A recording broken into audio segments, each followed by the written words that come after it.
চাঁপাইনবাবগঞ্জের গত 18 জানুয়ারি আন্তর্জাতিক নিয়ম লঙ্ঘন করে বিএসএফের বোমা নিক্ষেপ এবং বাংলাদেশের আম গাছের টেকে ও ফসল নষ্ট করে সাধারণ কৃষকের উপর বর্বরচিত হামলার প্রতিবাদে ও বিভিন্ন সীমান্তে ভারতীয়দের আগ্রাসনের বিরুদ্ধে মানববন্ধন অনুষ্ঠিত হয়েছে।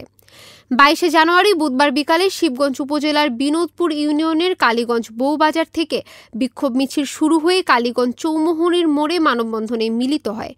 বিনোদপুর ইউনিয়নের সর্বস্তরের জনগণের আয়োজনে বক্তারা বলেন, ভারতীয় জনগণ ও সীমান্তরক্ষী বাহিনী বিএসএফ বাংলাদেশের কৃষক জনতার উপর হাত বোমা নিক্ষেপ করে হামলা চালিয়েছে।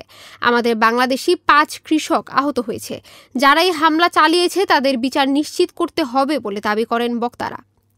এ সময় বক্তব্য রাখেন শিবগঞ্জ উপজেলা স্বেচ্ছাসেবক দলের সদস্য সচিব জানিবুল ইসলাম চৌশী, বৈষম্য বিরোধী ছাত্র আন্দোলনের জেলা আহ্বায়ক কমিটির সদস্য সচিব সাব্বির আহমেদ, বৈষম্য বিরোধী ছাত্র আন্দোলনের নেতা আল বশারী সোহান, তনয়, বিনোদপুর ইউনিয়ন যুবদলের সাবেক সভাপতি আনোয়ার পারভেজ, সাধারণ সম্পাদক ইকবাল হাসান জীবন, ছাত্রনেতা কাজল আরিফিন অমি সহ বৈষম্য বিরোধী ছাত্র আন্দোলনের নেতাকর্মী ও বিএনপি ও সহযোগী সংগঠনের নেতাকর্মীরা, স্থানীয় ব্যক্তিবর্গরাও উপস্থিত ছিলেন।